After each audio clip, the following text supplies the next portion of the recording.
So there are three things most people need to know about. The first is the main one, your tax-free personal allowance, the amount everybody can earn, and it does vary depending on factors, each year in earnings and interest on savings that you don't pay tax on. The standard figure is £12,570 a year. You all know about that, yeah? OK. There's also the personal savings allowance. If you are a 20 or 40% rate taxpayer, you are allowed to earn a certain amount of interest separately tax-free. Let me show you. So, if for basic rate taxpayers it's £1,000 a year, for high rate taxpayers it's £500 a year, why? You both get a £200 benefit, 20% of 1,000 and 40% of 500 is 200 quid. So, in the top easy access savings account at the moment at 4.75%, to earn £1,000 you'd need about 21 grand. For a high rate taxpayer you'd need £10,500 to earn 500. So if you have substantially less than this and there's no foreseeability of you having more, you don't really need to use a cash ISA because you're not going to be taxed on your savings anyway. Yeah? OK. Now, let's do the one I don't normally talk about. I hope I can make this make sense. For lower earners, there's also a thing called the starting savings rate that is not commonly talked about, that can let you earn up to £5,000 of extra interest tax-free in savings.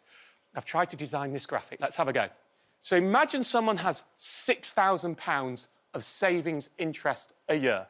Well, clearly, if that's all they had, all of it would be tax-free because of your tax-free personal allowance. So we could also add in earnings of 7,570 quid. That's 12,570. All that would be tax-free. That's your personal allowance. Now, let's say we move this up.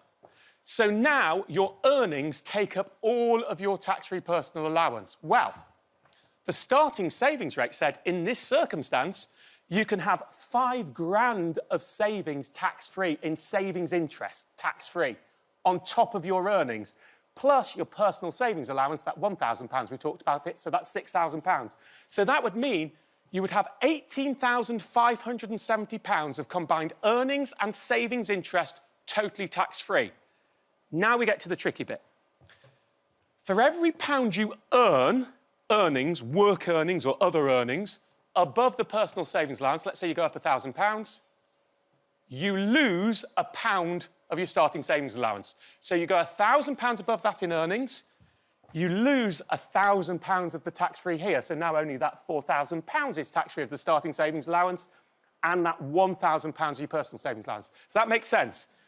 Earnings above there takes it away from here. So if that continued up, so now you're earning 17,570 quid, you would lose all the starting savings allowance, and that's gone from that point onwards. But because you're still a basic rate taxpayer, you would keep your personal savings allowance. So if I go back to my main page, the starting savings rate only applies to lower earners who have substantial savings. That's who it's really good for, which is often pensioners, exactly as we were just being asked the question. And the final thing to say is cash ISAs, they're not just tax-free. But any interest you earn in a cash ISA doesn't count towards these allowances. It's totally separate. So you can have it on top. It's an extra allowance if you need it. So you could have £18,570 with the starting savings allowance of earnings and savings interest and cash ISA interest on top of that, and it would all still be tax-free. Make sense? Yes.